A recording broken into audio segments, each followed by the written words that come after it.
Assalamualaikum warahmatullahi wabarakatuh. Alhamdulillah wassalatu wassalamu ala Rasulillah wa ala alihi wa sahbihi wa mawala wa la hawla wa la quwwata illa billah. Saudara-saudara sekalian yang dirahmati oleh Allah Subhanahu wa taala, kita teruskan tadabbur Al-Qur'an dan sekarang sampai pada surah An-Nasr. Sebelum kita jelaskan secara terperinci, secara mendetail surah An-Nasr ini, kita jelaskan terlebih dahulu mengenai turunnya surah ini. Surah ini diturunkan sepulangnya baginda Rasulullah sallallahu alaihi wasallam dari perang Khaybar, yaitu pada tahun ke-7 Hijriah. Hal ini diperkuat oleh riwayat yang disebutkan oleh Al-Imam At-Tabari dan Al-Imam At-Tabrani rahimahumullah dari sahabat Rasulullah sallallahu alaihi wasallam Ibnu Abbas radhiyallahu taala anhuma.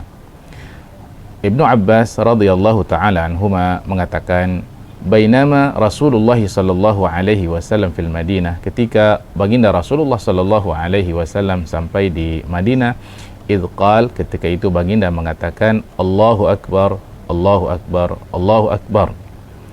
Jaa nasrullahi wal fath, telah datang pertolongan Allah dan kemenangan. Jaa ahlul Yaman, telah datang penduduk Yaman. Kemudian ada salah seorang sahabat yang bertanya kepada baginda Rasulullah sallallahu alaihi wasallam, qila ya Rasulullah, wa ma ahlul Yaman? Bagaimana ciri-ciri orang ahli Yaman itu, penduduk negeri Yaman? Maka baginda Rasulullah sallallahu alaihi wasallam kemudian mengatakan, qaumun raqiqatun qulubuhum, mereka adalah orang-orang yang memiliki hati yang lembut. Layyinatun tiba'uhum, wataknya itu juga lunak. Al-imanu Yaman, iman itu adalah Yaman. Wal fiqhu Yaman, fikih itu adalah Yaman. Wal hikmatu Yamaniyah, dan hikmah itu adalah Yaman. Dan memang saudara-saudara sekalian, kedatangan penduduk Yaman ini ke Madinah itu adalah bertepatan ketika pulangnya baginda Rasulullah sallallahu alaihi wasallam dari perang Khaybar, yaitu pada tahun ke-7 Hijriah. Dan rombongan yang pertama datang ke Madinah menemui baginda Rasulullah sallallahu alaihi wasallam, mereka adalah dari kabilah Abu Musa Al-Ash'ari yang disebut dengan Al-Ash'ariyun.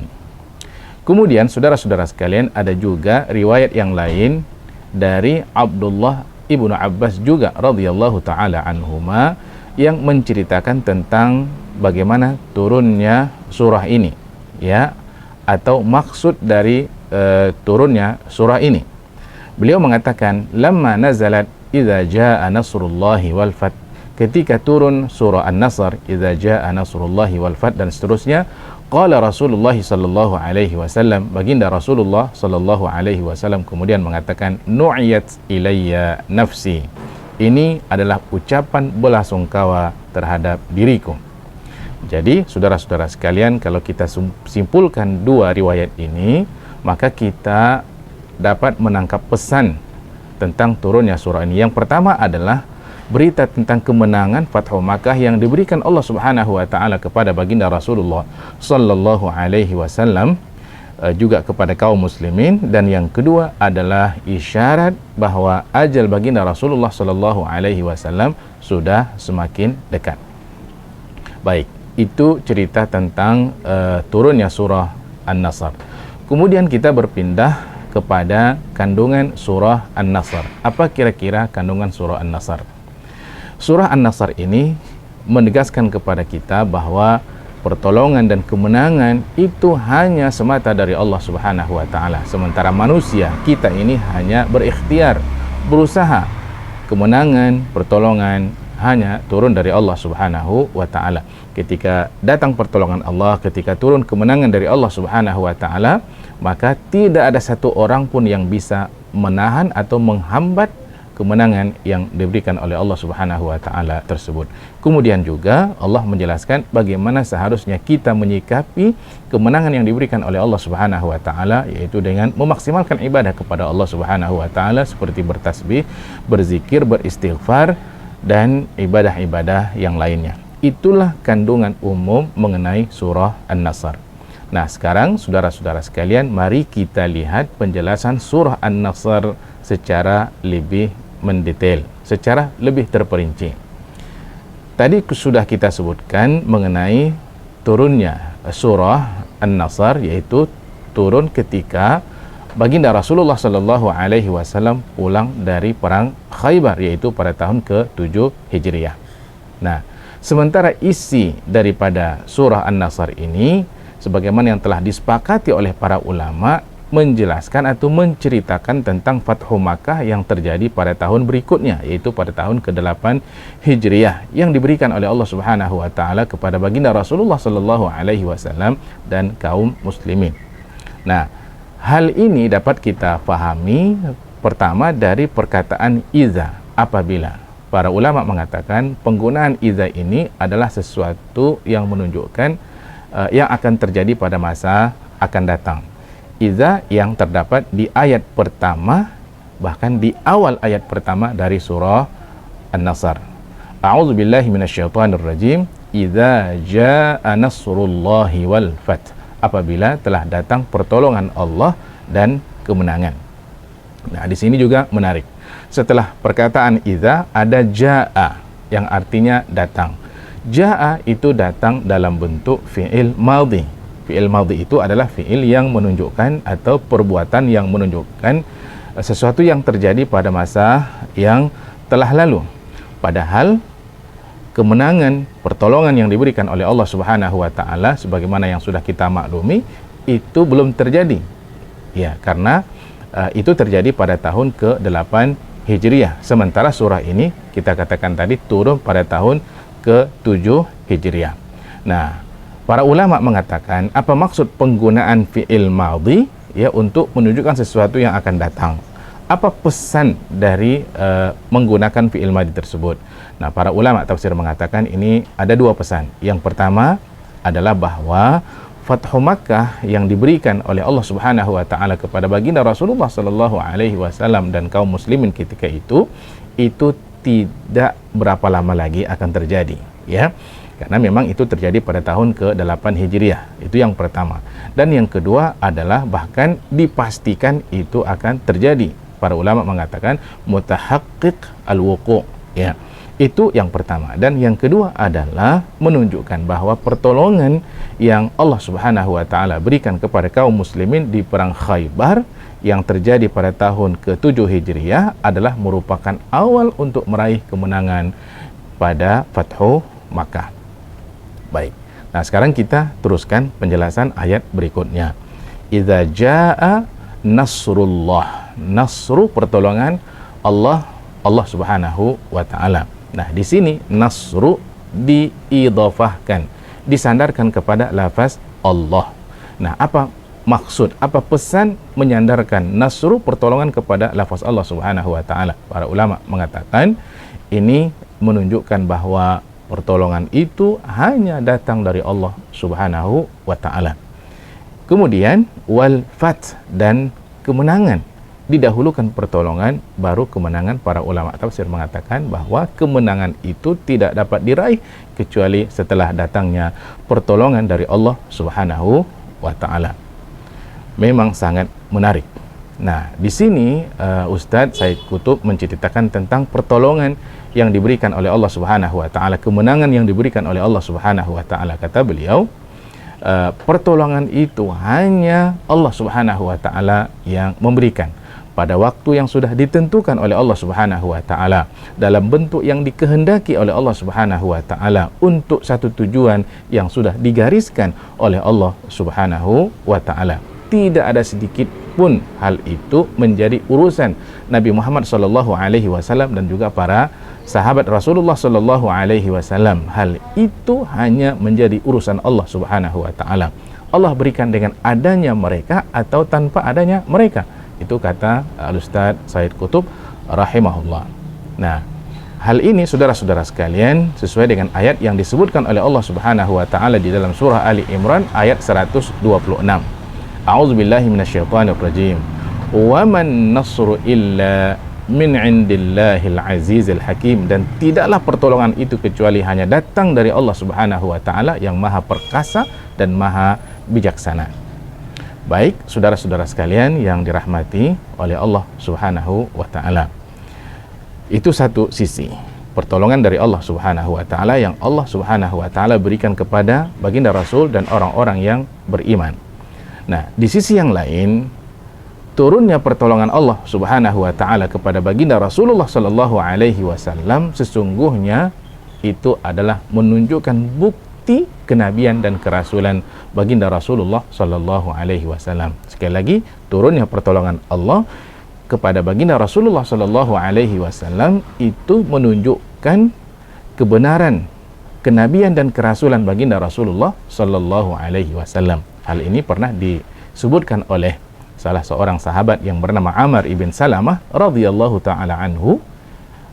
Beliau mengatakan ketika terjadi Fathu Makkah, itu banyak kabilah-kabilah yang datang kepada baginda Rasulullah sallallahu alaihi wasallam masuk Islam, dan memang mereka ini sebelumnya itu menunggu dan bahkan menggantungkan keislamannya sampai kemudian baginda Rasulullah sallallahu alaihi wasallam mampu menaklukkan kota Mekah. Nah, mereka pernah mengatakan seperti ini, utrukuhu wa qaumahu, tinggalkan Muhammad dan kaumnya, fa in zahara alaihim, jika dia dapat mengalahkan mereka, fa huwa nabiyyun shadiq, maka sungguh dia benar-benar adalah seorang nabi. Nah, kalau dia benar seorang nabi, kalau benar seorang rasul, pasti akan ditolong oleh Allah Subhanahu wa taala. Itu kata mereka. Iya. Saudara-saudara sekalian, Fathu Makkah itu terjadi pada bulan Ramadan tahun ke-8 Hijriah. Dan itu jugalah yang disebutkan oleh Allah Subhanahu wa taala dengan istilah Fatham Mubina, ya, yaitu kemenangan yang nyata yang ada di dalam surah Al-Fath ayat 1. Allah Subhanahu wa taala berfirman, "Inna fatahna laka fatham mubina." Sungguh kami telah memberikan kepadamu wahai Muhammad kemenangan yang nyata. Nah, sekarang kita coba menerangkan sedikit sebab terjadinya Fathu Makkah. Saudara-saudara sekalian yang dirahmati oleh Allah Subhanahu wa taala, sebab terjadinya Fathu Makkah ini adalah karena orang-orang Quraisy itu mengkhianati isi perjanjian Hudaybiyah yang sudah mereka tanda tangani bersama dengan baginda Rasulullah sallallahu alaihi wasallam untuk melakukan gencatan senjata. Tidak boleh perang selama 10 tahun. Akan tetapi, ya, mereka melanggar isi perjanjian tersebut, yaitu dengan membantu Bani Bakar, ya, untuk menyerang Bani Khuza'ah. Ini Bani Khuza'ah, sekutu Rasulullah SAW. Ada Bani Bakar, sekutu Quraisy. Dalam isi perjanjian itu, kalau kabilah-kabilah yang menjadi sekutu mereka masing-masing saling berperang, maka pihak Quraisy dan pihak Rasulullah SAW tidak boleh membantu kabilah-kabilah itu. Ternyata orang Quraisy membantu kabilah Bani Bakar yang menyerang Bani Khuza'ah. Dengan demikian batallah isi perjanjian. Maka baginda Rasulullah SAW kemudian membawa 10.000 pasukan menuju kota Mekah, dan Mekah dengan mudah dapat dikuasai tanpa adanya perlawanan yang berarti dari penduduk Mekah, sehingga tidak terjadi peperangan dan pertumpahan darah pada waktu itu. Nah, saat itu saudara-saudara sekalian, apa yang dikatakan oleh baginda Rasulullah SAW kepada orang-orang Quraisy yang selama hari ini menghina beliau, mengusir beliau dan ingin membunuh beliau, apa yang kemudian dikatakan oleh baginda Rasulullah SAW kepada mereka? Kata Nabi, "Ma tazunnuna anni fa'ilun bikum." Ayo saudara-saudara sekalian, apa kira-kira dalam sangkaan kalian yang akan aku lakukan kepada kalian? Nah, mereka, saudara-saudara sekalian yang dirahmati oleh Allah Subhanahu wa taala, dengan penuh rasa malu dan rasa hina yang sangat luar biasa, mereka mengatakan kepada baginda Rasulullah sallallahu alaihi wasallam, "Khairan anta akhun karim wa ibnu akhin karim." Baik, yang akan engkau lakukan kepada kami adalah baik. Engkau adalah saudara yang mulia dan anak dari saudara yang mulia. Maka saudara-saudara sekalian yang dirahmati oleh Allah Subhanahu wa taala, baginda kemudian mengatakan kepada mereka, sungguh aku akan mengatakan apa yang pernah dikatakan oleh Nabi Yusuf alaihissalam kepada saudara-saudaranya, di mana Allah Subhanahu wa taala menyebutkan di dalam surah Yusuf ayat 92 tentang apa yang dikatakan oleh Nabi Yusuf kepada saudara-saudaranya. A'udzubillahi minasyaitonirrajim. Qala la tathriba 'alaikumul yawm yaghfirullahu lakum. Nah, Nabi Yusuf berkata kepada saudara-saudaranya, pada hari ini tak ada cercaan terhadap kalian. Mudah-mudahan Allah Subhanahu wa taala mengampuni dosa-dosa kalian semuanya. Nah, kemudian baginda Rasulullah sallallahu alaihi wasallam mendoakan mereka, Allahumma ighfir liqaumi fa innahum la ya'lamun. Ya Allah, ampuni kesalahan-kesalahan kaumku, sungguh mereka itu adalah tidak mengetahui. Nah, lantas kemudian baginda mengatakan kepada mereka, idhabu fa antumut tulaqa. Pergilah kalian semuanya, kalian sekarang bebas. Itu kata baginda Rasulullah sallallahu alaihi wasallam. Luar biasa saudara-saudara sekalian, akhlak yang dimiliki oleh baginda Rasulullah sallallahu alaihi wasallam. Bersikap baik, ya, memaafkan orang-orang yang dahulu menyakiti beliau. Maka pada tahun ke-8 Hijriah ini dan juga pada tahun-tahun berikutnya, banyak dari kalangan kabilah-kabilah Arab yang datang berjumpa Rasulullah sallallahu alaihi wasallam dan menyatakan masuk Islam. Di sini Al-Imam Ibnu Katsir rahimahullah subhanahu wa taala mengatakan, kata beliau, belum lagi berlalu masa 2 tahun, seluruh penduduk Jazirah Arabia semuanya beriman kepada Allah Subhanahu wa taala, beriman kepada baginda Rasulullah sallallahu alaihi wasallam. Tidak ada satu kabilah Arab pun melainkan mereka menampakkan keislamannya, menzahirkan keislamannya yang barangkali selama hari ini mereka sembunyikan. Karena itu alhamdulillah, segala puja dan puji bagi Allah Subhanahu wa taala, ya, atas semua apa yang telah dianugerahkan oleh Allah Subhanahu wa taala. Nah, saudara-saudara sekalian, hakikat inilah yang kemudian dinyatakan oleh Allah Subhanahu wa taala pada ayat berikutnya, wa ra'aitan nasa yadkhuluna fi dinillahi afwaja. Dan kamu lihat manusia ketika itu, ketika Allah berikan pertolongan dan kemenangan, banyak manusia yang masuk ke dalam agama Allah Subhanahu wa taala dengan berbondong-bondong. Nah, saudara-saudara sekalian, bagaimana kemudian menyikapi kemenangan yang diberikan oleh Allah Subhanahu wa taala? Bagaimana kemudian menyikapi kemenangan yang diberikan oleh Allah Subhanahu wa taala? Dalam hal ini Allah Subhanahu wa taala memerintahkan kepada baginda Rasulullah sallallahu alaihi wasallam untuk banyak bersyukur kepada Allah, bertasbih, memuji Allah Subhanahu wa taala dan minta ampun kepada Allah Subhanahu wa taala, dan juga banyak melakukan amal soleh yang lainnya. Allah jelaskan pada ayat berikutnya, fasabbih bihamdi rabbika wastaghfir, maka bertasbihlah dengan memuji Tuhanmu dan minta ampunlah kepada Allah Subhanahu wa taala, innahu kana tawwaba, sungguhnya Allah itu Maha penerima tobat. Di sini saudara-saudara sekalian, Al-Imam Ibnu Katsir rahimahullah mengatakan mengenai maksud ayat yang sudah kita sebutkan di atas tadi, setelah mengutip pandangan dari sebahagian sahabat Rasulullah sallallahu alaihi wasallam mengenai ketika Umar bin Khattab bertanya kepada sahabat mengenai surah An-Nasr ini, apa kira-kira maksudnya.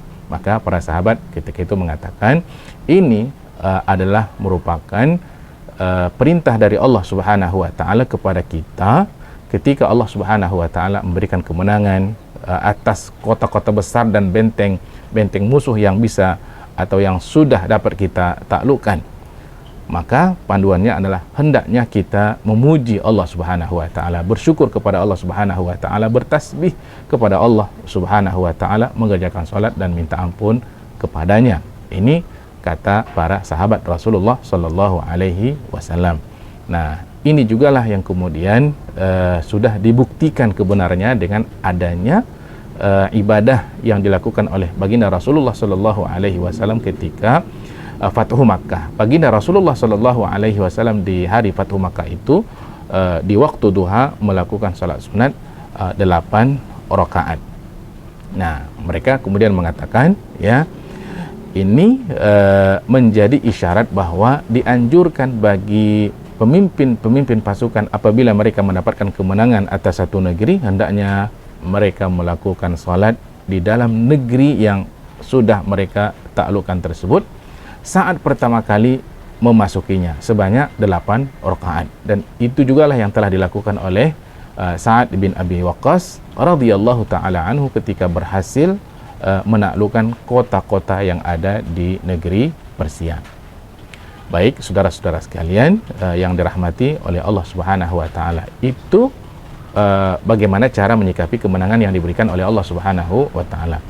Kemudian pada sisi yang lain dari surah ini ya, ada yang difahami oleh Abdullah bin Abbas yang berbeda dengan apa yang dipahami oleh sahabat-sahabat yang lain, di mana Abdullah bin Abbas mengatakan bahwa surah ini sesungguhnya adalah menunjukkan bahwa isyarat ajal Rasulullah Shallallahu Alaihi Wasallam itu sudah semakin dekat. Hal ini sesuai dengan apa yang diceritakan oleh ibunda Aisyah radhiyallahu taala anha, di mana beliau mengatakan, "Kana Rasulullah Shallallahu Alaihi Wasallam yukthiru fi akhiri amrihi," adalah baginda Rasulullah Shallallahu Alaihi Wasallam di akhir umurnya itu memperbanyak min qauli subhanallah wa bihamdihi astaghfirullah wa atubu ilaih, banyak mengucapkan subhanallah wa bihamdi astaghfirullah wa atubu ilaih. Qalat, Aisyah kemudian bertanya, faqultu ya Rasulullah, aku katakan ya Rasulullah, mali araka tuksiru min qawli subhanallah wa bihamdi astaghfirullah wa atubu ilaih. Kenapa saya lihat baginda Rasulullah sallallahu alaihi wasallam akhir-akhir ini banyak mengucapkan subhanallah wa bihamdi astaghfirullah wa atubu ilaih? Qala, baginda Rasulullah sallallahu alaihi wasallam kemudian mengatakan, inna rabbi azza wa jal kana akhbarani, sungguhnya Allah Subhanahu wa taala Tuhanku telah memberitahukan kepadaku, anni sa'ara alamatan, bahwa saya akan melihat satu tanda fi ummati, pada umatku, wa amarani idza ra'aituha, dan memerintahkan kepadaku apabila tanda itu sudah datang, an usabbiha bihamdihi wa astaghfiruhu innahu kana tawwaba, bahwa saya harus banyak bertasbih memuji Allah Subhanahu wa taala dan beristighfar padanya, sungguhnya Allah itu Maha penerima taubat. Faqad ra'aituha, dan sekarang sungguh saya sudah melihatnya, yaitu idza jaa nasrullahi wal fath wa ra'aitan nasa yadkhuluna fi dinillahi afwaja fasabbih bihamdi rabbika wastaghfir innahu kana tawwaba. Nah, dalam hadis yang lain baginda Rasulullah sallallahu alaihi wasallam juga pernah mengatakan ketika turunnya surah An-Nasr ini, dari Abdullah bin Abbas radhiyallahu taala anhuma juga mengatakan bahwa lamma nazalat idza jaa nasrullahi wal fath, ketika turun surah An-Nasr idza jaa nasrullahi wal fath, qala Rasulullah sallallahu alaihi wasallam, baginda Rasulullah sallallahu mengatakan, nu'iyat ilayya nafsi, ini adalah berita atau ucapan belasungkawa terhadap diriku. Baik saudara-saudara sekalian yang dirahmati oleh Allah Subhanahu wa taala, selesai sudah tadabbur surah An-Nasr. Seperti biasa, apa kira-kira pelajaran yang bisa kita ambil dari surah ini? Wallahu ta'ala alam, mungkin diantaranya adalah bahwa ditekankan sekali lagi, sungguh kemenangan dan pertolongan itu hanya datang dari Allah Subhanahu wa ta'ala, sementara kita hanya wajib berikhtiar dan berusaha. Kadang-kadang ikhtiar kita sedikit, Allah berikan pertolongan. Kadang-kadang ikhtiar kita luar biasa, maksimal, tapi kalau belum diberikan Allah Subhanahu wa ta'ala, maka juga belum akan terjadi. Sekali lagi, tugas kita hanya berikhtiar. Dan terakhir adalah bagaimana kita menyikapi kemenangan yang diberikan oleh Allah Subhanahu wa taala adalah dengan memaksimalkan ibadah kepada Allah Subhanahu wa taala. Baik, saudara-saudara sekalian, selesai sudah tadabbur surah An-Nasr. Jumpa lagi pada tadabbur surah berikutnya. Assalamualaikum warahmatullahi wabarakatuh.